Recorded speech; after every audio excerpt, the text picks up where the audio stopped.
আসসালামু আলাইকুম, আমি doctor Labchandra Mallick, junior consultant paediatrics, Alok mother and child care. আজকে আমরা যে বিষয়টি নিয়ে আলোচনা করব সেটাকে আমরা বলে থাকি ইনফ্যান্টাইল কলিক বা ছোট বাচ্চাদের মোড়ামুড়ির কারণ।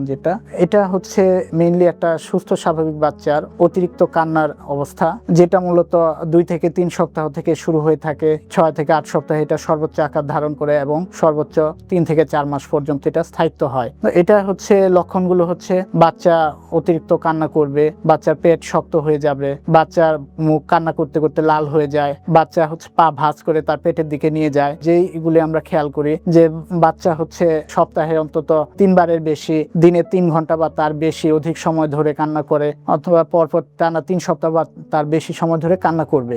কথা হচ্ছে যে এটার এক্সাক্ট কারণগুলি কি কি। আসলে এটার সঠিক কারণ এখনো অজানা, তবে ধারণা করা হয় মোটামুটি গ্যাস হওয়া বা খাওয়ার সঠিক পদ্ধতি অবলম্বন না করা বা অতিরিক্ত সংবেদনশীলতা, অপরিণত পরিপাকতন্ত্র, এটা মূলত ধারণা করা হয়। এছাড়া এটা আমরা ডায়াগনোসিস করব কিভাবে? এটা ডায়াগনোসিস মূলত হচ্ছে আমরা এই লক্ষণগুলো দেখে করে থাকি। তাছাড়া অন্যান্য রোগের যে কারণগুলো থাকে এগুলো আমাদের বাদ দিতে হয়, নিশ্চিত করতে হয় যে অন্যান্য কোনো ডিজিজ বাচ্চার মধ্যে নেই এটা দিয়ে। এবং চিকিৎসা আমরা কি বলবো? চিকিৎসা হচ্ছে বাচ্চার মেইনলি হচ্ছে বাবা মাকে আশ্বস্তকরণ, যেটা একটা স্বাভাবিক সাধারণ অবস্থা। এতে বাচ্চার তেমন কোনো ক্ষতি হয় না, তবে আমাদের খাবারের সঠিক পদ্ধতি অবলম্বন করতে হয়, খাবার পরে ঢেকুর তুলতে হয় এবং বাচ্চার পেটটা জেন্টাল ম্যাসেজ করে দিতে হয়। ঠিক আছে, সেক্ষেত্রে আমাদের যত পারা যায় যদি আমরা খেয়াল করি, যেমন কিছু কিছু কন্ডিশনে অবশ্যই আমাদের সাথে সাথে ডক্টরের পরামর্শ নিতে হয়। যেমন এই ব্যথার সাথে যদি জ্বর থাকে, অথবা পেট ফুলে যায়, অথবা বাচ্চার পাতলা পায়খানা, বমি শুরু হয়,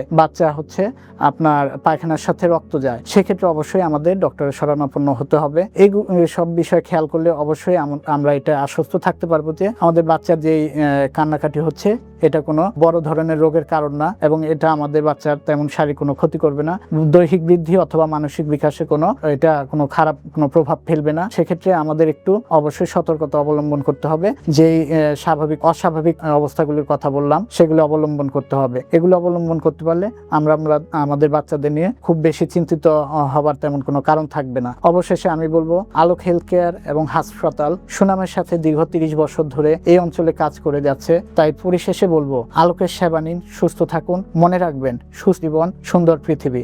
ধন্যবাদ। সুস্থ জীবন সুন্দর পৃথিবী।